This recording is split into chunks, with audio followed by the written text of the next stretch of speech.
Photosynthesis. Photosynthesis mainly आपने छोटी classes में भी पढ़ा होगा कि होता क्या है। कौन परफॉर्म करते हैं इसे? प्लांट्स। प्लांट्स परफॉर्म करते हैं। और हमने कल बायोलॉजिकल क्लासिफिकेशन के चैप्टर में जो हमने पढ़ा था उसमें भी हमने देखा कि कुछ और ऑर्गेनिजम्स हैं लाइक साइनोबैक्टीरिया, राइट, यानी कि ब्लू ग्रीन एल्गे। तो ये ऑर्गेनिजम्स भी फोटोसिंथेसिस को परफॉर्म करते हैं। और अब फोटोसिंथेसिस को परफॉर्म कर रहे हैं ये ऑर्गेनिजम्स, तो इनको बोला क्या जाता है? So these organisms are known as autotrophs, right, यानी कि वो ऑर्गेनिजम्स जो अपना फूड खुद प्रिपेयर कर रहे हैं, राइट, समझ गए? नाउ अब फोटोसिंथेसिस से रिलेटेड एक इक्वेशन भी आपने पढ़ी होगी। So carbon dioxide plus water, ये मिलके क्या बनाता है? सो इट मेक्स C6H12O6 यानी कि ग्लूकोज प्लस ऑक्सीजन का लिबरेशन होता है, राइट। ये हम बचपन से पढ़ते आ रहे हैं। तो यानी कि इसमें रॉ मटेरियल्स क्या क्या यूज हो रहे हैं फोटोसिंथेसिस में? एक तो है कार्बन डाइऑक्साइड, ठीक है, देन वाटर, दो रॉ मटेरियल्स है। और सनलाइट की प्रेजेंस में क्या बनता है? हमारा प्रोडक्ट बनता है नोन एज ग्लूकोज, यानी कि जो फूड है बेसिकली प्लांट का वो बनता है। और ऑक्सीजन जो है वो रिलीज हो जाती है इनटू द एनवायरनमेंट, ठीक है। ये हो गया फोटोसिंथेसिस। तो फोटोसिंथेसिस के मेनली एप्लीकेशंस क्या होते हैं कि एक तो ये हमारे पूरी अर्थ को फूड का जो रिजर्व है वो प्रोवाइड कर रहा है, right. So it is providing food to all organisms on earth, ठीक है। आप है, मैं हूँ, एनिमल्स हैं, जो भी सारी ऑर्गेनिजम्स हैं वो फोटोसिंथेसिस पे डिपेंडेंट है, यानी प्लांट्स पे डिपेंडेंट है for their source of food.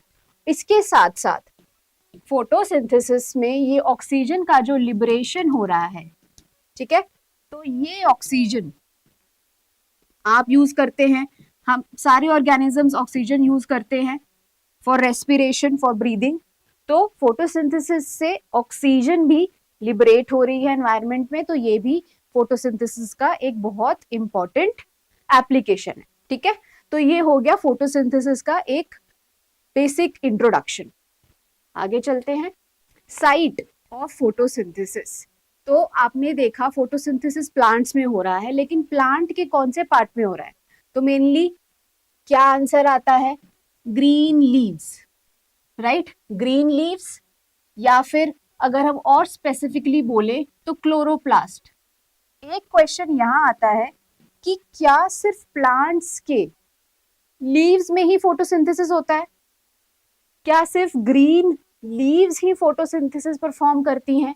क्या ग्रीन जो दूसरे पार्ट्स हैं like stem, stem is also green, क्या वो फोटोसिंथेसिस परफॉर्म नहीं करता? बिल्कुल करता है। तो अगर आपसे पूछा जाए कि फोटोसिंथेसिस का साइट क्या है, तो it is going to be mesophyll cells, ठीक है। तो मीजोफिल सेल्स में प्रेजेंट होते हैं क्लोरोप्लास्ट। नाउ मीजोफिल सेल्स आपने एनाटॉमी वाले चैप्टर में पढ़ा होगा, इसका स्ट्रक्चर वहां पढ़ाया जाता है, लीफ में प्रेजेंट होता है, ठीक है। तो इसका एक बार स्ट्रक्चर अगर हम देखें कि कहाँ प्रेजेंट होता है और मीजोफिल सेल्स में ऐसा क्या है, क्लोरोप्लास्ट तो है, बट इसके कौन से सेल्स होते हैं जिसमें क्लोरोप्लास्ट होता है वो देखते हैं। तो अगर हम लीफ का स्ट्रक्चर देखें, अपर सरफेस में क्या होगा? एपिडर्मिस, ठीक है, ये हो गया अपर एपिडर्मिस। देन नीचे क्या आएगा? लोअर एपिडर्मिस, ये हो गया लोअर एपिडर्मिस। अपर एपिडर्मिस में स्टोमेटा प्रेजेंट नहीं होते हैं, तो ये वाला जो अपर एपिडर्मिस है इसमें स्टोमेटा नहीं होगा। लोअर एपिडर्मिस में स्टोमेटा प्रेजेंट होते हैं, जो गार्ड शेप्ड है वो प्रेजेंट होते हैं। मीजोफिल सेल्स जो हैं वो दो टाइप्स के होते हैं। सो पहला मीजोफिल सेल जो है वो होता है एलोंगेटेड शेप का, ठीक है, एलोंगेटेड शेप का होता है, वर्टिकल अरेंज होता है और पैरेलल, एक दूसरे के पैरेलल होते हैं ये सेल्स अरेंज्ड। और ये जो मीजोफिल सेल्स हैं इन्हें बोला जाता है पैलिसेड मीजोफिल सेल्स। ओके, अब दूसरे मीजोफिल सेल्स जो हैं वो राउंड एंड ओवल शेप के होते हैं, ठीक है, और वो लोअर एपिडर्मिस के साइड पे प्रेजेंट होते हैं, ठीक है, यानी कि पैलिसेड मीजोफिल सेल्स के नीचे, और ये लूजली अरेंज्ड होते हैं, ठीक है। पैलिसेड मीजोफिल सेल्स जो हैं वो डार्क ग्रीन कलर से अगर आप देखो तो वो कॉम्पैक्टली अरेंज्ड हैं, लेकिन ये जो स्पॉन्जी मीजोफिल सेल्स हैं, इसको हम एक बार लेबल कर लें तो ये है पैलिसेड मीजोफिल सेल्स, और ये राउंड एंड ओवल शेप के हैं स्पॉन्जी मीजोफिल सेल्स, ठीक है। ये था अपर एपिडर्मिस जिसको हम बोलते हैं अडेक्सियल एपिडर्मिस, ये है नीचे लोअर एपिडर्मिस, या फिर इसे आप लिख सकते हो अबैक्सियल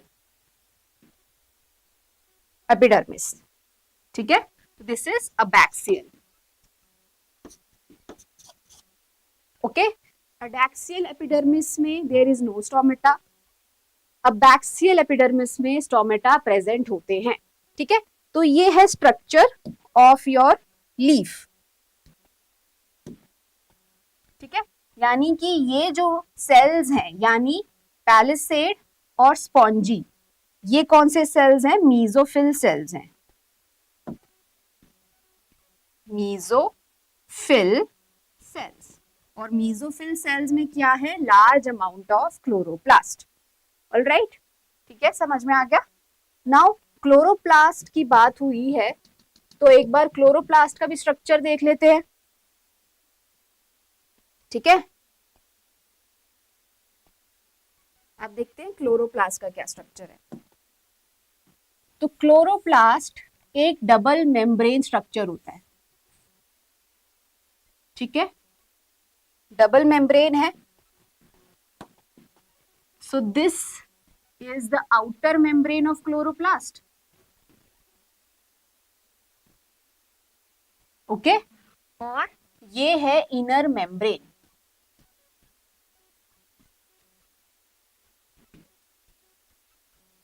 ठीक है, outer membrane, inner membrane. Now इसके अंदर कॉइन शेप के ऐसे स्ट्रक्चर प्रेजेंट होते हैं जो कि स्टैक की फॉर्म में होते हैं, ठीक है, कॉइन शेप के। तो ये सारे स्ट्रक्चर है जो कि स्टैक की फॉर्म में प्रेजेंट है। तो एक सिंगल कॉइन लाइक स्ट्रक्चर को क्या बोलेंगे हम? थाइलाकॉइड, ठीक है, और उसके स्टैक को, पूरे स्टैक को बोलेंगे हम ग्रेना, ओके। नाउ इसके अंदर ये जो फ्लूइड पार्ट है, क्लोरोप्लास्ट का फ्लूइड पार्ट, इसको क्या बोला जाता है? द क्लोरोप्लास्ट का जो फ्लूइड पार्ट है, so that is known as stroma, okay. अब इन स्टैक्स को ज्वाइन करने वाला, एक दूसरे से ज्वाइन करने वाले भी there is a structure, alright. ये स्टैक्स भी आपस में ज्वाइंड रहते हैं, इनको क्या बोलते हैं? So these are known as stroma लेमेले,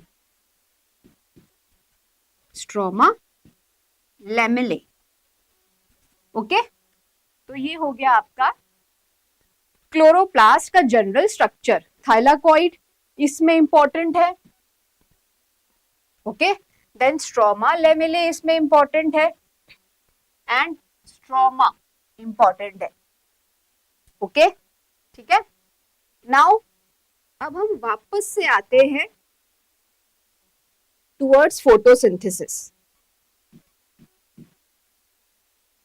ठीक है, इंट्रोडक्शन तो कर लिया था, वापस से फोटोसिंथेसिस की बात करते हैं। और हमने देखा था दैट कार्बन डाइऑक्साइड वाटर के साथ कंबाइन करके सनलाइट की प्रेजेंस में बनाता है ग्लूकोज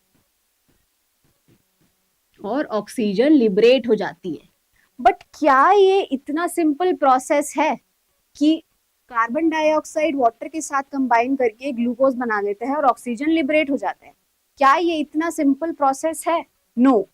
तो फोटोसिंथेसिस एक कॉम्प्लिकेटेड प्रोसेस है और 2 स्टेजेस में होता है। 2 स्टेजेस क्या हैं इसकी? एक होती है light reaction,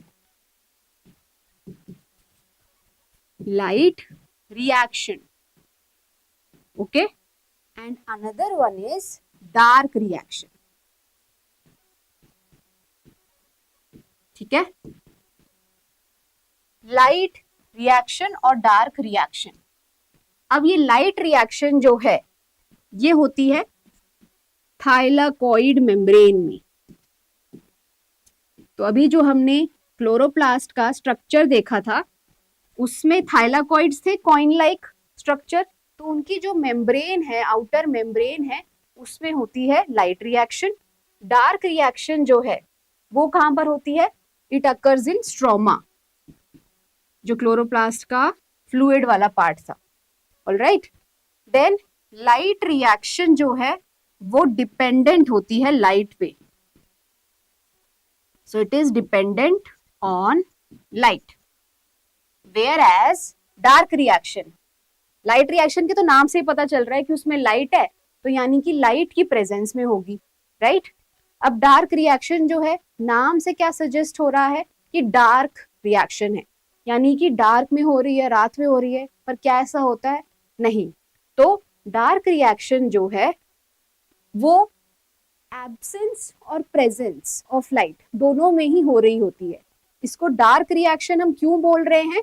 because it is independent of light. Light का इस पे कोई रोल नहीं है। ये मॉर्निंग में भी होता है, नाइट में भी होता है, तो कोई रोल नहीं है इस पे लाइट का। बट डार्क रिएक्शन डिपेंडेंट किस पे है? सो इट इज डिपेंडेंट ऑन, तो लाइट रिएक्शन के जो प्रोडक्ट्स होते हैं उस पे डिपेंडेंट होता है डार्क रिएक्शन। अब प्रोडक्ट्स क्या हैं लाइट रिएक्शन के? तो लाइट रिएक्शन लाइट को यूज करके कुछ इंपॉर्टेंट प्रोडक्ट्स बनाता है, लाइक एटीपी एंड NADPH। ठीक है, एटीपी और NADPH बनाता है बाय यूजिंग लाइट, और यही दोनों प्रोडक्ट्स हैं जो कि डार्क रिएक्शन की जो प्रोसेस है उसको ड्राइव करते हैं, so that it can make, alright. तो लाइट रिएक्शन थाइलाकॉइड मेम्ब्रेन में होता है, डार्क रिएक्शन स्ट्रोमा में होता है। लाइट रिएक्शन लाइट पे डिपेंडेंट है, whereas dark reaction light से इंडिपेंडेंट है।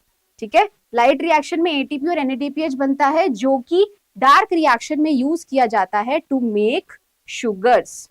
ओके, नेक्स्ट पॉइंट कि लाइट रिएक्शन को फोटोफॉस्फोराइलेशन भी कहा जाता है। फोटोफॉस्फोराइलेशन क्यों? फोटो का मतलब क्या है? Photo means light, right. और फॉस्फोराइलेशन का मतलब क्या है? फॉस्फोराइलेशन मीन्स कि एडीपी जो है वो कन्वर्ट होता है एटीपी में। ठीक है, और एटीपी बन रहा है हमारा लाइट रिएक्शन में, तो इसीलिए light reaction is also known as photophosphorylation. Also इसका एक और नाम है फोटोकेमिकल। ठीक है, photo means light, chemical reaction जो कि है एडीपी का एटीपी में चेंज होना। ऑलराइट, ठीक है, ये है लाइट रिएक्शन के दूसरे suggestive names. Now dark reaction जो है, डार्क रिएक्शन जो है, बिकॉज इसमें क्या बन रहा है? शुगर्स बन रहे हैं, और शुगर्स जो हैं लाइक कार्बोहाइड्रेट्स, तो उसमें क्या होगा, कार्बन होगा। तो इसी वजह से dark reaction is also called as carbon reactions. इसका समरी एक चीज मैं आपको बताना चाहती हूँ कि because light reaction thylakoid membrane में हो रहा है, डार्क रिएक्शन स्ट्रोमा में हो रहा है, दोनों ही किसके पार्ट है, दोनों ही क्लोरोप्लास्ट के पार्ट है। यानी क्लोरोप्लास्ट में प्रेजेंट ये जो डिफरेंट पार्ट्स हैं स्ट्रोमा और थाइलाकॉइड, ये डिफरेंट डिफरेंट प्रोसेसेस परफॉर्म कर रहे हैं, राइट। तो यानी क्लोरोप्लास्ट में क्या हो रहा है, डिवीजन ऑफ लेबर। हम ऐसा बोल सकते हैं कि क्लोरोप्लास्ट के अंदर क्या हो रहा है, डिवीजन ऑफ लेबर, यानी काम को बांटा जा रहा है, डिवाइड किया जा रहा है, ठीक है। कोई एक स्पेसिफिक पार्ट नहीं है जो कि सारे फंक्शंस परफॉर्म कर रहा है, लाइट रिएक्शन भी कर रहा है, डार्क रिएक्शन भी कर रहा है, ऐसा नहीं है। तो डिफरेंट डिफरेंट पार्ट है क्लोरोप्लास्ट के, स्ट्रोमा भी डिफरेंट पार्ट है, थाइलाकॉइड भी डिफरेंट पार्ट है। तो दोनों ही क्या कर रहे हैं, दोनों ने अपने प्रोसेसेस को डिवाइड कर लिया कि लाइट रिएक्शन मैं करूंगा, डार्क रिएक्शन तू करेगा। तो इससे हुआ डिवीजन ऑफ लेबर क्लोरोप्लास्ट में, राइट। अब ये हो गया हमारा बेसिक इंट्रोडक्शन, ठीक है। अब आते हैं हम pigments involve in photosynthesis, alright. अब फोटोसिंथेसिस में होता क्या है, क्लोरोप्लास्ट में हो रहा था, मेसोफिल सेल्स में क्लोरोप्लास्ट में हो रहा है। तो क्लोरोप्लास्ट अब यहां पर होगा क्या कि यहां पर पिगमेंट्स जो हैं, क्लोरोफिल बी, फिर ज़ैंथोफिल्स एंड देन कैरोटीनॉइड्स, राइट। तो क्लोरोप्लास्ट में ये 4 पिगमेंट्स हैं जो कि क्या करते हैं, वो लाइट को एब्जॉर्ब करते हैं, ठीक है। So all these pigments, so all these pigments, they absorb a specific wavelength of light। तो ये सारे पिगमेंट्स एक स्पेसिफिक वेवलेंथ ऑफ लाइट को एब्जॉर्ब करते हैं, ठीक है, ठीक है, समझ में आया, चारों पिगमेंट्स। नाउ इसमें से जो क्लोरोफिल ए है, क्लोरोफिल ए जो है वो होता है हमारा मेजर पिगमेंट या फिर चीफ पिगमेंट जो कि फोटोसिंथेसिस में इन्वॉल्व होता है। बाकी क्लोरोफिल बी, ज़ैंथोफिल्स, कैरोटीनॉइड्स, ये सब क्या हैं, ये हैं सब एसेसरी पिगमेंट्स, ठीक है। तो जैसे हमने अभी पढ़ा कि सारे पिगमेंट्स एक स्पेसिफिक वेवलेंथ ऑफ लाइट को एब्जॉर्ब करते हैं, राइट। अब क्लोरोफिल ए को हम मेजर पिगमेंट बोल रहे हैं फोटोसिंथेसिस का, ठीक है। तो यानी ये मेनली इन्वॉल्व होता है। तो क्या ये एसेसरी पिगमेंट सिर्फ नाम के लिए हैं, क्या इनका कोई रोल नहीं है, बिल्कुल ऐसा कुछ नहीं है। एसेसरी पिगमेंट्स भी उतने ही इंपॉर्टेंट हैं जितना कि ये major pigment chlorophyll A important है। तो ये एसेसरी पिगमेंट्स क्या करते हैं, अब ये सारे जो पिगमेंट्स है क्लोरोफिल बी, ज़ैंथोफिल, कैरोटीनॉइड्स, तो ये भी एक स्पेसिफिक वेवलेंथ को एब्जॉर्ब करेंगे लाइट की, और फिर क्या करेंगे, क्लोरोफिल ए तक वो एनर्जी पहुंचाएंगे, ठीक है। क्लोरोफिल ए तक उस एनर्जी को पहुंचाएंगे। इसी के साथ साथ वो क्लोरोफिल ए को फोटो ऑक्सीडेशन से भी बचाते हैं। सो एसेसरी पिगमेंट्स जो हैं ये क्या करते हैं, so they absorb a variety of wavelength of light। तो एक तो बहुत बड़ी रेंज मिल जाती है कि लाइट की वेवलेंथ को एब्जॉर्ब किया जा सके, ठीक है, जिसमें फोटोसिंथेसिस हो पाए। इसी के साथ साथ ये एसेसरी पिगमेंट प्रोटेक्ट करते हैं, so they protect chlorophyll A, chlorophyll A को प्रोटेक्ट करते हैं ये from photo oxidation, photo oxidation, ठीक है, तो ये हो गया एसेसरी पिगमेंट्स का काम। ठीक है, समझ में आया? All right, now let's move on to this graph. तो ये ग्राफ आपने अपनी एनसीईआरटी की बुक में भी देखा होगा, समझ में आया है? अगर नहीं आया है तो फिर से एक बार कर लेते हैं। ठीक है, तो इस ग्राफ में क्या दिखा रहे हैं? तो फर्स्ट ग्राफ, सेकंड और ये है third, right? So first, second and third, तीन ग्राफ्स हैं इसमें।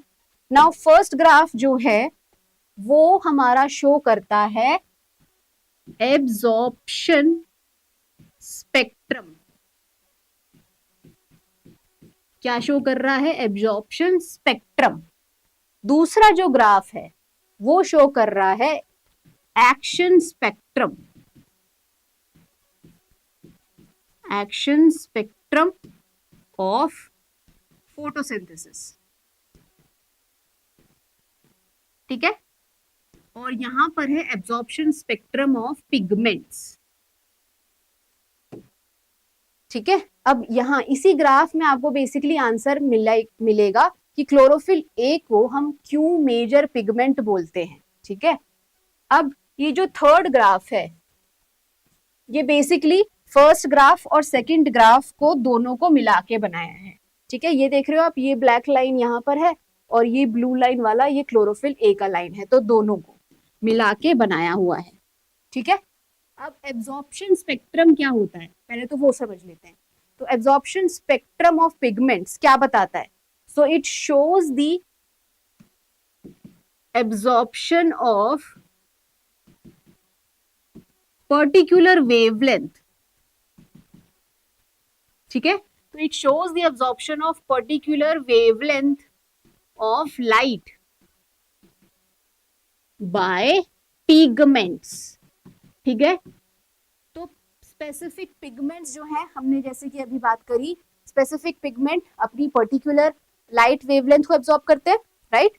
तो एब्जॉर्प्शन स्पेक्ट्रम वही शो कर रहा है। तो इसमें अगर आप देखो क्लोरोफिल ए, ठीक है, इसका ग्राफ कौन सा है? ये वाला। तो ये इसका ग्राफ है, यानी कि ये इसका एब्जॉर्प्शन स्पेक्ट्रम है। ठीक है, देन कैरोटिनॉइड्स का ये येलो वाला एब्जॉर्प्शन स्पेक्ट्रम है, क्लोरोफिल बी का ये ग्रीन वाला एब्जॉर्प्शन स्पेक्ट्रम है। ठीक है, तो यानी इस ग्राफ में आपको क्या मिलेगा? इसमें आपको दिखेगा कि कौन सा पिगमेंट किस वेवलेंथ ऑफ लाइट को एब्जॉर्ब कर रहा है। ओके, नेक्स्ट जो है वो है एक्शन स्पेक्ट्रम ऑफ फोटोसिंथेसिस। अब इस ग्राफ में आपको ये ब्लैक लाइन दिख रही है, तो इसका क्या मतलब है कि इसका डेफिनेशन देख लेते हैं पहले। तो it shows the rate of photosynthesis. ठीक है, it shows the rate of photosynthesis. तो ये ओवरऑल रेट ऑफ फोटोसिंथेसिस को क्या है? दिखाता है। तो यहां पर आपको क्या देखने को मिलेगा? तो this is the overall rate of photosynthesis, कि फोटोसिंथेसिस का ओवरऑल रेट क्या है। ठीक है, अब इन दो ग्राफ्स को हमने यहाँ पर सुपर इम्पोज कर दिया है। तो एक है रेट ऑफ फोटोसिंथेसिस जो कि ब्लैक से दिख रहा है, absorption spectrum of chlorophyll A वो ब्लू से दिखाया है।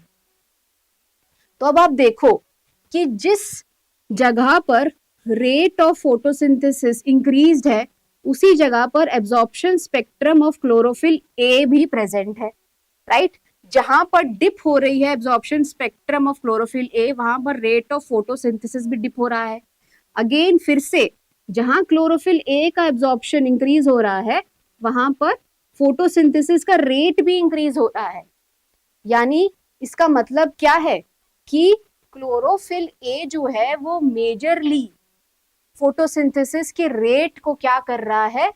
गवर्न कर रहा है, इफेक्ट कर रहा है। तो यानी rate of photosynthesis chlorophyll A पे बहुत ज्यादा डिपेंडेंट है, राइट? तो यानी क्लोरोफिल ए का अगर स्पेक्ट्रम का एब्जॉर्प्शन अगर इंक्रीज है, फोटोसिंथेसिस का रेट भी हाई है। जहां वो कम हुआ, फोटोसिंथेसिस का रेट भी कम हुआ। जहां फिर से वो इंक्रीज हुआ तो फोटोसिंथेसिस का रेट भी इंक्रीज हो गया। तो यहीं से हमने वो स्टेटमेंट बोली थी कि क्लोरोफिल ए जो है it is the major pigment involved in photosynthesis.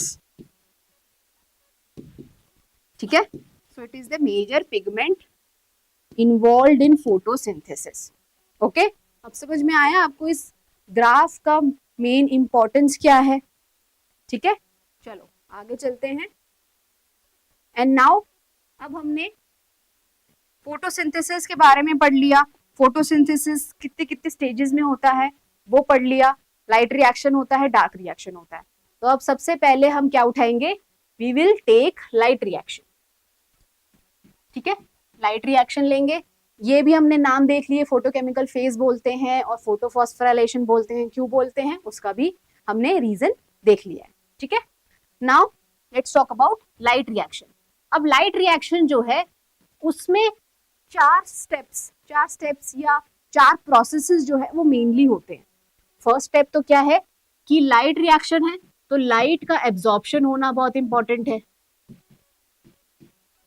Right, light absorption होना बहुत इंपॉर्टेंट है. इसके साथ साथ water splitting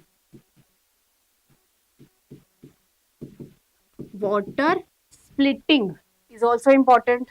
Then release of oxygen का रिलीज होना भी बहुत इंपॉर्टेंट है. ठीक है, and then final step is production of ATP and NADPH. ठीक है, जो कि लाइट रिएक्शन के क्या होते हैं? Main products. ठीक है, तो ये है वो सीक्वेंस ऑफ प्रोसेसेस या हम इसको सिर्फ प्रोसेस बोल सकते हैं जो कि लाइट रिएक्शन में होते ही होते हैं. ठीक है, अब इसमें से सबसे पहला लाइट एब्जॉर्प्शन उठाते हैं कि ये कैसे होता है. ठीक है, अभी तक हमने लाइट एब्जॉर्प्शन के बारे में क्या सीखा है कि लाइट जो है पर्टिकुलर वेवलेंथ की पिगमेंट्स एब्जॉर्ब करेंगे. ठीक है, यही पढ़ा है अभी हमने कि पिगमेंट्स जो हैं वो पर्टिकुलर वेवलेंथ ऑफ लाइट को एब्जॉर्ब करते हैं. राइट, पर ये पिगमेंट्स का अरेंजमेंट क्या है वो भी देखना है. ठीक है, तो ये पिगमेंट्स जो हैं they are arranged in 2 light harvesting complexes. तो ये 2 लाइट हार्वेस्टिंग कॉम्प्लेक्सेस में अरेंज्ड होते हैं. ठीक है, लाइट हार्वेस्टिंग कॉम्प्लेक्सेस. अब इसका क्या मतलब है? ठीक है, अब याद करो हमने पिगमेंट्स जो थे कौन कौन से पढ़े थे? एक था chlorophyll A, chlorophyll B, then xanthophylls and carotenoids. 4 pigment हमने टोटल पढ़े थे. तो उसमें से जो क्लोरोफिल ए है that was the major pigment, बहुत इंपॉर्टेंट पिगमेंट था. तो क्लोरोफिल ए पिगमेंट जो है वो सेंटर में होता है. ठीक है, इसको आप इमेजिन करो कि क्लोरोफिल ए पिगमेंट जो है वो सेंटर में बैठा है. ठीक है, अब इसके आसपास क्या प्रेजेंट है? Accessory pigments. ठीक है, ये सारे एसेसरी पिगमेंट्स हैं. यानी कि कौन कौन से पिगमेंट्स? ज़ैंथोफिल, कैरोटिनॉइड और क्लोरोफिल बी. ठीक है, ये हो गए एसेसरी पिगमेंट्स. तो क्लोरोफिल ए जो सेंटर में बैठा है वो क्या है? उसे हम बोलते हैं reaction centre. Reaction centre chlorophyll. ठीक है, और ये साइड वाले जो पिगमेंट्स हैं इनको तो आप जानते ही हो, एसेसरी पिगमेंट्स बोलते हैं. कोई नई बात नहीं है. ठीक है, अब इस पूरे कंपोनेंट को हम क्या बोलते हैं? We call it antenna. इसको बोलते हैं हम एंटेना या फिर लाइट हार्वेस्टिंग कॉम्प्लेक्स. ठीक है, एंटेना और लाइट हार्वेस्टिंग कॉम्प्लेक्स और लाइट हार्वेस्टिंग कॉम्प्लेक्स. ये LHC is light harvesting complex. ठीक है, तो लाइट हार्वेस्टिंग कॉम्प्लेक्स में क्या है? सेंटर में एक रिएक्शन सेंटर क्लोरोफिल ए है. ठीक है, और साइड में एसेसरी पिगमेंट्स हैं, और इस पूरे कंपोनेंट, पूरे कॉम्प्लेक्स को बोला जा रहा है एंटेना और लाइट हार्वेस्टिंग कॉम्प्लेक्स। ठीक है, अब मैंने आपको एक चीज बोली थी कि ये accessory pigments reaction chlorophyll A को फोटो ऑक्सीडेशन से भी बचाते हैं, राइट। वो कैसे होता है वो एक बार आपको दिखा देती हूँ। ठीक है, नाउ अब एक चीज करेंगे, तो अब क्या होगा, ये जो क्लोरोफिल ए है बेसिकली, इसको अगर हम साइड में निकाल लें, 1 सेकेंड, तो इसको अगर हम आइसोलेट कर लें, इस कॉम्प्लेक्स से अगर हम निकाल लें, ठीक है, हमने साइड में निकाल लिया, ओके, साइड में निकाल लिया। अब ये क्लोरोफिल जो है, इसके ऊपर क्या, पिगमेंट के ऊपर क्या फॉल होगी, सनलाइट, राइट। लाइट की वेवलेंथ को एब्जॉर्ब करना है ना पिगमेंट्स ने, तो इसके ऊपर जब सनलाइट पड़ी इस क्लोरोफिल ए पे, अब सनलाइट में एनर्जी है, यानी क्या है, फोटॉन्स हैं। ठीक है, तो जब ये क्लोरोफिल ए पे पड़ते हैं तो क्या होता है, तो क्लोरोफिल ए में एनर्जी ट्रांसफर होगी फोटॉन्स की, राइट। तो सनलाइट की जो एनर्जी है in the form of photons, वो क्लोरोफिल ए के पास चली गई। अब क्लोरोफिल ए में बहुत एनर्जी है, तो यहां से क्या होगा, यहां से 2 पेयर ऑफ इलेक्ट्रॉन्स जो हैं निकल जाएंगे। सो 2 पेयर ऑफ इलेक्ट्रॉन्स वो क्लोरोफिल ए से निकल जाएंगे और किसके पास जाएंगे, एक एक्सेप्टर के पास चले जाएंगे। ठीक है, तो वैसे ही अगर हम इस कॉम्प्लेक्स में दोबारा आए तो क्या होगा, तो लाइट जो है वो पहले किस पे पड़ेगी, इन एसेसरी पिगमेंट से पड़ेगी, क्योंकि उन्होंने तो क्लोरोफिल ए को क्या कर रखा है, सराउंड कर रखा है, राइट। तो सबसे पहले लाइट जो है, सनलाइट जो है वो इन एसेसरी पिगमेंट से पड़ेगी। ठीक है, अब इन एसेसरी पिगमेंट्स पे एनर्जी ट्रांसफर होगी, राइट। तो सबसे पहले ये सपोज करो कि वो इस बाहर वाले पे आ गई, इस बाहर वाले एसेसरी पिगमेंट्स पे, जिसको मैंने ऐसे ग्रीन से दिखाया है। ठीक है, अगर इस पे आई तो उसने अपनी एनर्जी इस पिगमेंट को दे दी। ठीक है, अब यहां से वो एनर्जी दूसरे एसेसरी पिगमेंट पे जाएगी और फिर फाइनली क्लोरोफिल ए में आएगी। ठीक है, वैसे ही सब जगह सब एसेसरी पिगमेंट्स यही फंक्शन परफॉर्म करेंगे। ठीक है, तो यानी कि क्लोरोफिल ए के पास क्या हो गया, एनर्जी का एक बहुत बड़ा सोर्स हो गया, राइट, जो हमने यहाँ पर देखा।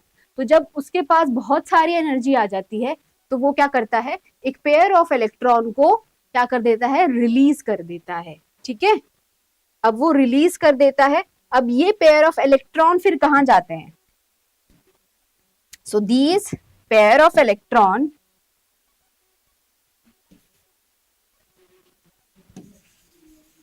यहां से हम ये मिटा देते हैं।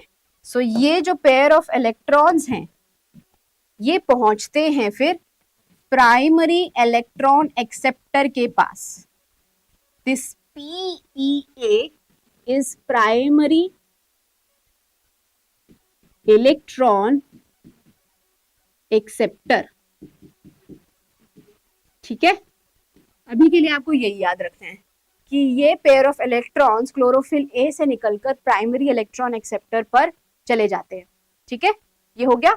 नाउ हमने क्या बात करी थी कि there are 2 types of light harvesting complex.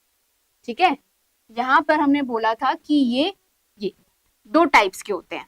ठीक है, अब लाइट हार्वेस्टिंग कॉम्प्लेक्स की टाइप्स क्या है वो देख लेते हैं।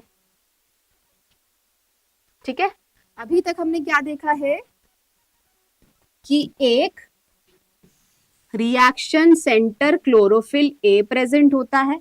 ठीक है, मिडल में, उसके चारों तरफ there are accessory pigments, right, accessory pigments present हैं।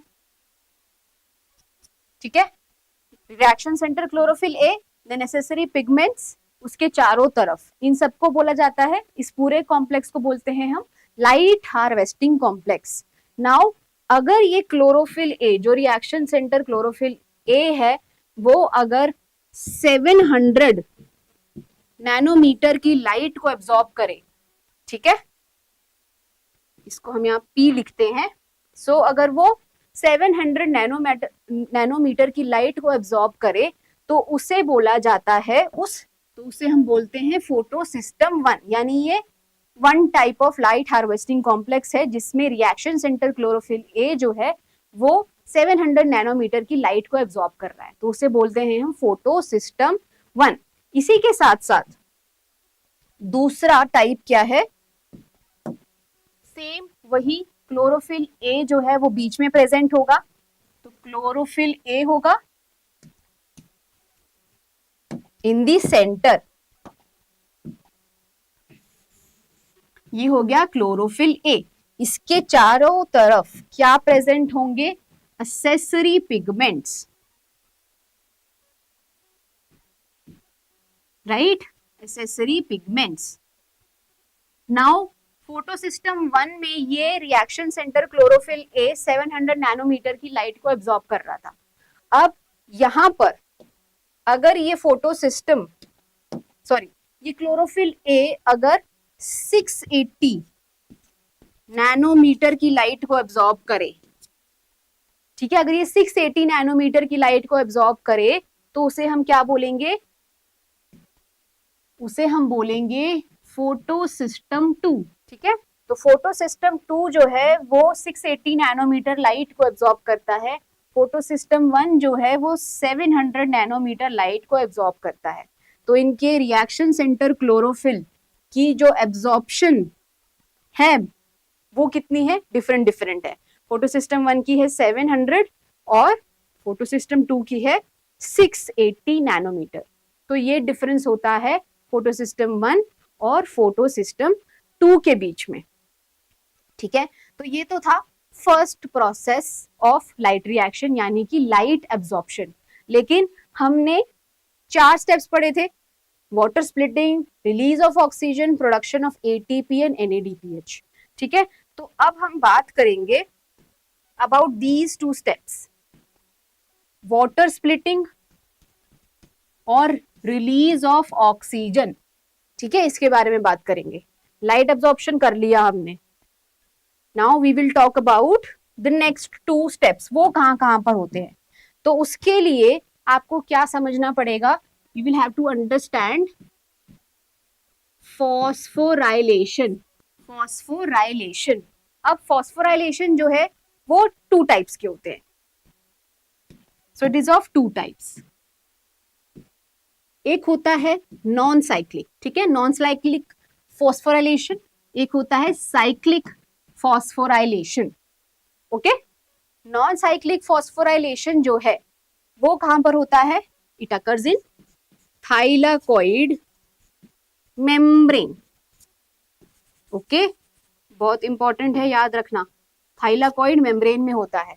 साइक्लिक फोटोफॉस्फोराइलेशन कहां पर होता है, इट अकर्स इन स्ट्रोमा लैमेले, ठीक है, स्ट्रोमा लैमेले में होता है, ओके। नाउ अब हम सबसे पहले नॉन साइक्लिक फोटोफॉस्फोराइलेशन की बात करते हैं, ठीक है, नॉन साइक्लिक फोटोफॉस्फोराइलेशन।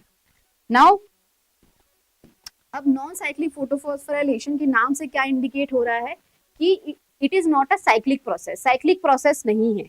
तो यहां पर बेसिकली क्या होता है कि सबसे पहले, अब नॉन साइक्लिक फोटोफॉस्फोराइलेशन में सबसे पहला जो फोटो सिस्टम आता है दैट इज PS2, ठीक है। तो यहां पर आता है PS2। अब PS2 जो है कौन सी नैनोमीटर ऑफ लाइट को एब्जॉर्ब करता है, it absorbs light at 680 nanometre, right, ठीक है, क्लोरोफिल ए, ओके। अब इसके आसपास एक्सेसरी पिगमेंट्स हैं वो प्रेजेंट रहेंगे, ठीक है। नाउ होगा क्या, सनलाइट जो है वो आएगी एक्सेसरी पिगमेंट पे, सबसे पहले आएगी फोटॉन्स की फॉर्म में, राइट, एनर्जी लेके। नाउ एक एक्सेसरी पिगमेंट से दूसरे एक्सेसरी पिगमेंट वो एनर्जी जो है वो ट्रांसफॉर्म होती रहेगी और फाइनली किसके पास आएगी, क्लोरोफिल ए के पास आएगी। तो जब क्लोरोफिल ए के पास एनर्जी का सोर्स जो है बहुत सारा बढ़ जाएगा, तो वहां से क्या निकलेगा, तो यहां से निकलेगा pair of electron, right, pair of electron, right. अब ये पेयर ऑफ इलेक्ट्रॉन कहां जाएगा, ये जाएगा प्राइमरी इलेक्ट्रॉन एक्सेप्टर के पास, ठीक है। दो इलेक्ट्रॉन्स कहां पहुंच जाएंगे, प्राइमरी इलेक्ट्रॉन एक्सेप्टर के पास, राइट। तो क्लोरोफिल ए से पेयर ऑफ इलेक्ट्रॉन्स निकले विद हाई एनर्जी, राइट, उनकी एनर्जी क्या थी, बहुत हाई, वो निकले, पहुंचे प्राइमरी इलेक्ट्रॉन एक्सेप्टर के पास पहुंच गए, राइट। अब प्राइमरी इलेक्ट्रॉन एक्सेप्टर के पास ये जो पेयर ऑफ इलेक्ट्रॉन है, इनके पास एनर्जी बहुत हाई है, राइट, तो वो अपनी एनर्जी लूज करेंगे। अब जब इलेक्ट्रॉन्स के पास बहुत ज्यादा एनर्जी होती है, तो उनका क्या एक स्टेट ऑफ माइंड होता है कि अपनी एनर्जी लूज करें और स्टेबल हो जाए, राइट। तो अब ये ही जो मैकेनिज्म है वो ये इलेक्ट्रॉन, पेयर ऑफ इलेक्ट्रॉन करेगा और एक डाउन हिल मूवमेंट होगा, ठीक है। और यहाँ पर कुछ इलेक्ट्रॉन एक्सेप्टर्स आएंगे डाउन हिल मूवमेंट में। तो सबसे पहले जो इलेक्ट्रॉन एक्सेप्टर आता है दैट इज प्लास्टोक्विनोन, ठीक है। तो PQ क्या है, यहाँ साइड में लिख लेते हैं, PQ इज प्लास्टोक्विनोन, ठीक है। तो इलेक्ट्रॉन सबसे पहले कहां पहुंचा, प्लास्टोक्विनोन के पास, इलेक्ट्रॉन एक्सेप्टर के पास, डाउनहिल मूवमेंट करता हुआ, अपनी एनर्जी को लूज करता हुआ पहुंचा। अब जैसे ही प्लास्टोक्विनोन ने उस इलेक्ट्रॉन को लिया, उसे आगे पहुंचा दिया दूसरे इलेक्ट्रॉन एक्सेप्टर के पास, जो कि है साइटोक्रोम C कॉम्प्लेक्स, ठीक है। First was plastoquinone, second is cytochrome C, ठीक है। तो साइटोक्रोम C कॉम्प्लेक्स, यानी कि जब electron, pair of electron plastoquinone से कहां पहुंचा, साइटोक्रोम C के पास पहुंचा, तो अगेन उसने कुछ एनर्जी लूज करी, राइट, क्योंकि जो ये डाउनहिल मूवमेंट कर रहा है उससे उसकी एनर्जी क्या हो रही है, रिलीज होती जा रही है।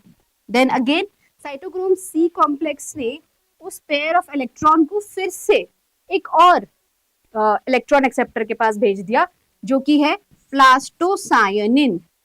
ये जो इलेक्ट्रॉन है, पेयर ऑफ इलेक्ट्रॉन है, ये जब साइटोक्रोम C से प्लास्टोक्विनोन के पास पहुंचा, इसने फिर से अपनी एनर्जी रिलीज करी, राइट।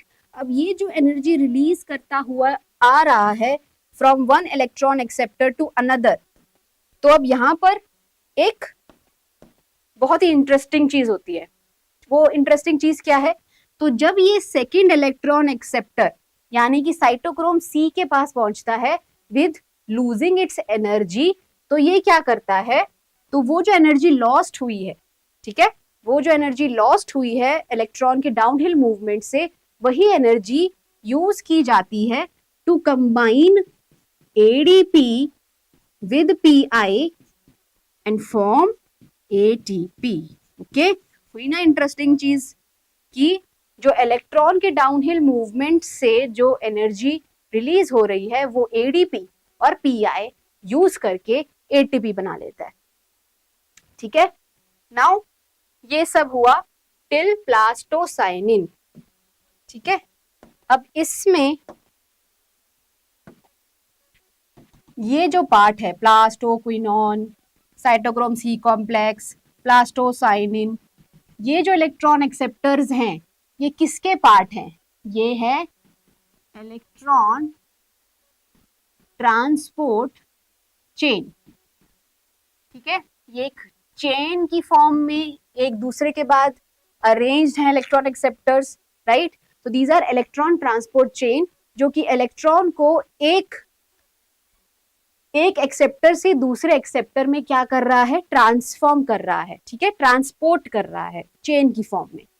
अब यहां पर एक इंपॉर्टेंट क्वेश्चन आता है कि जब सनलाइट पड़ी है फोटो सिस्टम 2 के रिएक्शन सेंटर में और ये इलेक्ट्रॉन जब रिलीज हुआ है, राइट, तो ये इलेक्ट्रॉन जब रिलीज हुआ है तो इसके पास, क्लोरोफिल ए के पास इतने इलेक्ट्रॉन्स आ कहां से रहे?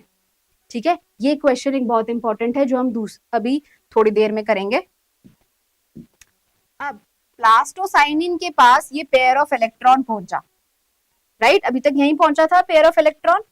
इसके बाद क्या होता है कि ये पेयर ऑफ इलेक्ट्रॉन जो है वो दूसरे क्लोरोफिल ए के पास पहुंचता है, जो कि लाइट को कौन से नैनोमीटर पे एब्जॉर्ब कर रही है? सॉरी, 680 नहीं है, कौन से नैनोमीटर पे एब्जॉर्ब कर रही है? 700 नैनोमीटर पे। ठीक है, तो यानी कि PS1, ठीक है, PS1 जो है वही 700 नैनोमीटर पर जो है ऑपरेट करता है, उसकी लाइट को, उसकी वेवलेंथ को एब्जॉर्ब करता है एट P700। तो यहां पर ये पेयर ऑफ इलेक्ट्रॉन पहुंचता है। ठीक है, अब क्या होगा कि इस क्लोरोफिल के ऊपर भी लाइट पड़ेगी, राइट, तो सनलाइट यहां भी पड़ेगी। अब क्या होगा कि जब ये सनलाइट पड़ी उसमें फोटॉन्स जो थे उन्होंने अपनी एनर्जी को क्या किया, एक एसेसरी पिगमेंट से दूसरे एसेसरी पिगमेंट में ट्रांसपोर्ट किया, देन फाइनली क्लोरोफिल ए जो कि 700 नैनोमीटर पे एब्जॉर्ब कर रहा है वहां तक पहुंचाया। अब फिर से ये जो इलेक्ट्रॉन यहां पहुंचा था इसका क्या होगा, ये अगेन रिलीज होके यहां से यहां जाएगा। ओके, यहां पर जो प्राइमरी इलेक्ट्रॉन एक्सेप्टर था वो PS2 का था, लेकिन यहां पर जो प्राइमरी इलेक्ट्रॉन एक्सेप्टर है वो PS1 का है, राइट, समझ में आया? तो ये pair of electron with its high energy will move to primary electron acceptor of PS1। तो ये पहुंच गया यहां पर। अब क्या होगा, यहां पर भी एक डाउनहिल मूवमेंट होगा, पर यहां पर एक छोटा सा डाउनहिल मूवमेंट होता है।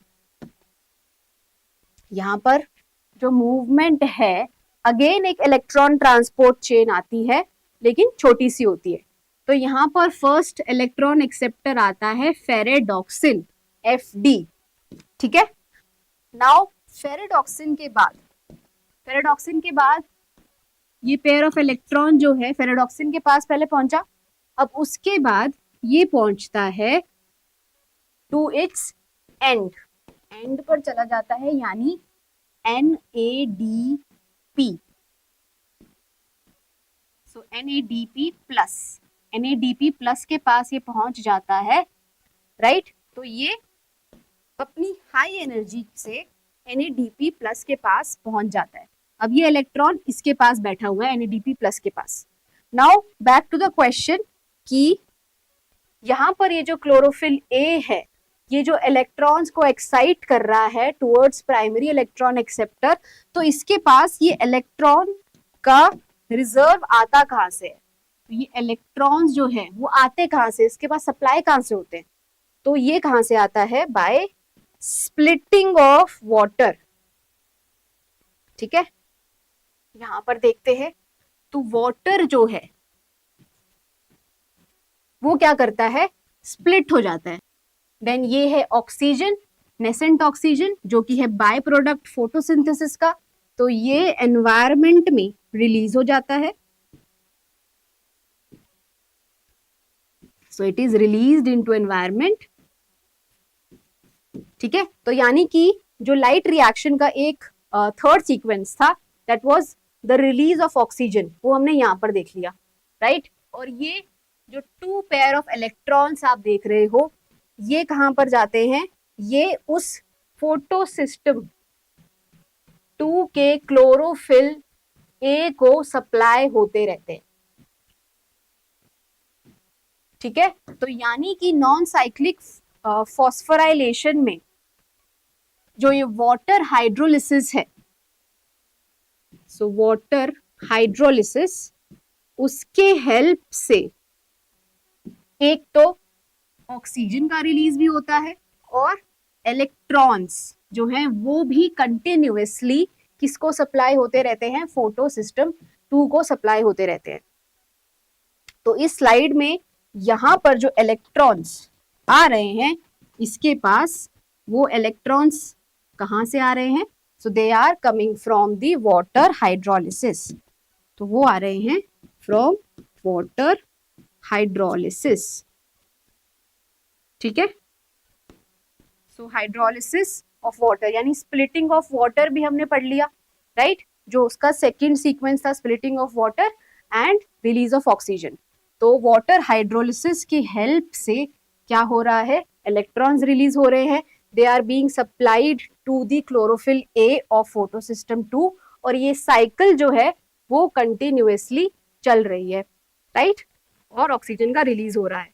नाउ एक और कंपोनेंट जो है यहाँ पर रिलीज हुआ था, वो कंपोनेंट क्या था? ये प्रोटॉन। ठीक है, अब इस प्रोटॉन का क्या रोल है? इसका भी एक इंपॉर्टेंट रोल है। तो ये प्रोटॉन जो है ये क्या करता है? सो ये प्रोटॉन आया वाटर हाइड्रोलिसिस से, तो ये प्रोटॉन जो है वो चला जाता है NADP प्लस के पास। ठीक है, यहाँ पर जो ये NADP प्लस था इसके पास चला जाता है। तो ये हम यहाँ पर देख लेते हैं। तो ये प्रोटॉन वाटर हाइड्रोलिसिस से निकला यहां से। अब NADP प्लस जो हमारा लास्ट इलेक्ट्रॉन एक्सेप्टर था जब हमने PS नॉन साइक्लिक में यहाँ पर हमने देखा NADP प्लस, तो ये NADP प्लस जो है वो इन प्रोटॉन्स के साथ कंबाइन करके क्या बना लेता है? It makes NADPH। ठीक है, तो यानी कि हमारा second product of light reaction ATP कहाँ बन रहा था? वो इलेक्ट्रॉन ट्रांसपोर्ट में बन रहा था, यहाँ पर ATP, राइट? NADPH कहाँ बन रहा है? जब प्रोटॉन्स वाटर हाइड्रोलिसिस के बाद रिलीज होते हैं अपने लास्ट इलेक्ट्रॉन एक्सेप्टर जो कि NADP प्लस है उसके पास जाते हैं और NADPH बना लेते हैं। नाउ ये जो रिएक्शन है ये होती है in presence of enzyme NADP reductase. ठीक है, NADP रिडक्टेज। ओके, नाउ ये जो एंजाइम है ये एंजाइम कहाँ प्रेजेंट हो रहा है? तो मैंने एक चीज आपको बताई अभी थोड़ी देर पहले कि नॉन साइक्लिक फोटोफॉस्फोराइलेशन कहाँ पर हो रहा होता है? थाइलाकॉइड मेम्ब्रेन में हो रहा होता है, राइट? तो थाइलाकॉइड मेम्ब्रेन में होता है नॉन साइक्लिक फोटोफॉस्फोराइलेशन। लेकिन अब ये जो NADP रिडक्टेज एंजाइम है ये कहाँ पे होता है? स्ट्रोमा की साइड पे। तो थाइलाकॉइड के बाहर क्या होगा? स्ट्रोमा। तो ये NADP रिडक्टेज कहाँ प्रेजेंट है? स्ट्रोमा की साइड में प्रेजेंट है। तो यानी NADPH कहाँ पर बन रहा है? स्ट्रोमा में बन रहा है। ओके, और ये जो वाटर हाइड्रोलिसिस का कॉम्प्लेक्स है इसका लोकेशन क्या है? तो ये लोकेटेड होता है on the inner side of the inner membrane of thylakoid. ठीक है, तो यहाँ पर H2O हाइड्रोलिसिस का कॉम्प्लेक्स प्रेजेंट होता है। ठीक है, तो यहाँ पर प्रेजेंट है H2O हाइड्रोलिसिस। तो यानी कि ये जो ऑक्सीजन बाय प्रोडक्ट के फॉर्म में यहाँ पर रिलीज हो रही है और एनवायरमेंट में जा रही है, तो ये सबसे पहले कहाँ निकलती है? It is released in the lumen of thylakoid. ये थाइलाकॉइड के ल्यूमन में निकलता है और वहां से बाहर आ जाता है। ठीक है, तो वाटर हाइड्रोलिसिस का location and then NADP reductase का लोकेशन, ये बहुत इंपॉर्टेंट है आपको जानना। देन ऑक्सीजन का रिलीज कहाँ होता है? ल्यूमेन में होता है, तो ये भी बहुत इंपॉर्टेंट है। ठीक है, तो ये था हमारा नॉन साइक्लिक फॉस्फोराइलेशन जो कि थाइलाकॉइड मेम्ब्रेन में होता है। इसके बाद आता है साइक्लिक, दूसरा टाइप, साइक्लिक फॉस्फोराइलेशन। अब साइक्लिक फॉस्फोराइलेशन कहाँ होता है? तो नॉन साइक्लिक हमने देखा कि it occurs in thylakoid membrane. Cyclic कहाँ पे होता है? It occurs in stroma lamellae. Stroma lamellae. Stroma lamellae कौन सा पार्ट है? अभी हमने थोड़ी देर पहले जो क्लोरोप्लास्ट का स्ट्रक्चर देखा था, अच्छा वो हमने डिलीट कर दिया, नो प्रॉब्लम।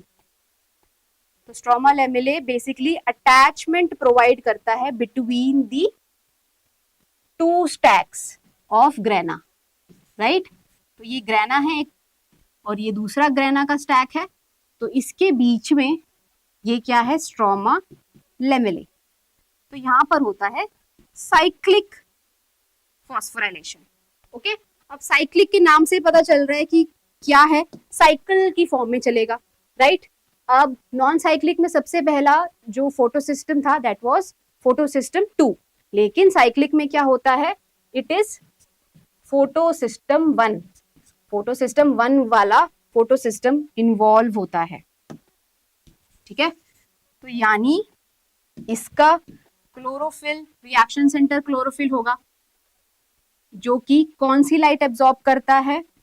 P700 नैनोमीटर, ठीक है, PS1, ठीक है। सेम प्रोसेस अगेन कि एसेसरी पिगमेंट जिसके आसपास अरेंज होंगे, सनलाइट जो है एसेसरी पिगमेंट्स पे पड़ेगी, वो एसेसरी पिगमेंट से पड़ेगी, देन फोटॉन्स की फॉर्म में एनर्जी जो है ट्रांसपोर्ट हो के क्लोरोफिल ए के पास पहुंचेगी, देन क्लोरोफिल ए जो है 2 पेयर ऑफ इलेक्ट्रॉन को रिलीज करेगा। ये pair of electron with their high energy कहाँ जाएंगे? Primary electron acceptor of PS1, उसके पास पहुंच जाएंगे, ठीक है। और फिर क्या होगा? Downhill movement of this electron, जिसमें कि वो एनर्जी रिलीज करते रहेंगे, राइट। तो यहाँ पर सबसे पहला इलेक्ट्रॉन एक्सेप्टर आता है फेरेडॉक्सिन, ओके। तो नॉन साइक्लिक में कौन सा था? प्लास्टोक्विनॉन। यहाँ पर आ रहा है फेरेडॉक्सिन। इलेक्ट्रॉन यहाँ पहुंचा by losing its energy, ferredoxin. इसके बाद वही सेम प्लास्टोक्विनॉन सबसे पहले, ठीक है, फिर आया साइटोक्रोम सी, फिर प्लास्टोसायनिन, ठीक है, नॉन साइक्लिक में पढ़ चुके हैं। अब जैसे जैसे ये मूवमेंट हो रही है इलेक्ट्रॉन की, वो अपनी एनर्जी लूज कर रहे हैं, राइट। एनर्जी लूज करते हुए चल रहे हैं वो इस डाउनहिल मूवमेंट में, इस इलेक्ट्रॉन ट्रांसपोर्ट में। इस पूरे को हम क्या बोल देंगे? इलेक्ट्रॉन ट्रांसपोर्ट चेन, यानी ETC। दिस इज ETC, ठीक है। अब जैसे जैसे हमने नॉन साइक्लिक में भी पढ़ा कि जैसे इलेक्ट्रॉन ये डाउनहिल मूवमेंट कर रहे हैं, right, when they are doing this, तो वो अपनी एनर्जी रिलीज कर रहे हैं, और वो एनर्जी फिर कौन यूज कर रहा है? It is being used by ADP and PI to make ATP,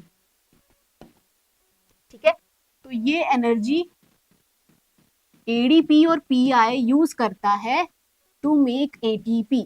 और साइक्लिक फॉस्फोराइलेशन में 2 जगह पर ATP का फॉर्मेशन होता है, ठीक है। नॉन साइक्लिक में हमने एक जो इलेक्ट्रॉन एक्सेप्टर था लाइक साइटोक्रोम सी, यहाँ पर ATP का फॉर्मेशन हो रहा था, लेकिन साइक्लिक फॉस्फोराइलेशन में it is occurring at 2 electron acceptor sites, एक है फेरेडॉक्सिन, दूसरा है साइटोक्रोम सी। तो 2 जगह पर ATP बन रहा है, ठीक है। ATP यहाँ भी, ATP इधर भी, ठीक है, फेरेडॉक्सिन पे और साइटोक्रोम सी में। नाउ अब जो ये इलेक्ट्रॉन साइटोक्रोम सी के पास पहुंचा है, ये दोबारा से फिर पहुंच जाता है इस फोटोसिस्टम 1 के क्लोरोफिल ए के पास। तो यानी क्या हो रहा है? इलेक्ट्रॉन जो यहाँ से निकल रहा है वो साइकिल की फॉर्म में वापस क्लोरोफिल ए फोटोसिस्टम 1 पे जा रहा है। तो यानी कि जो इलेक्ट्रॉन निकला वो वापस यहाँ पर आ गया, ठीक है। तो यानी यहाँ पर इलेक्ट्रॉन जो है रिसाइकल हो रहा है, ठीक है। तो यहाँ पर इलेक्ट्रॉन का रिसाइकल हो रहा है। अब यहाँ पर बिकॉज इलेक्ट्रॉन रिसाइकल होके सेम वही मूवमेंट बार बार कर रहा है, तो यहाँ पर कोई जरूरत नहीं है कि ये जो इलेक्ट्रॉन है उसका सिंथेसिस हो।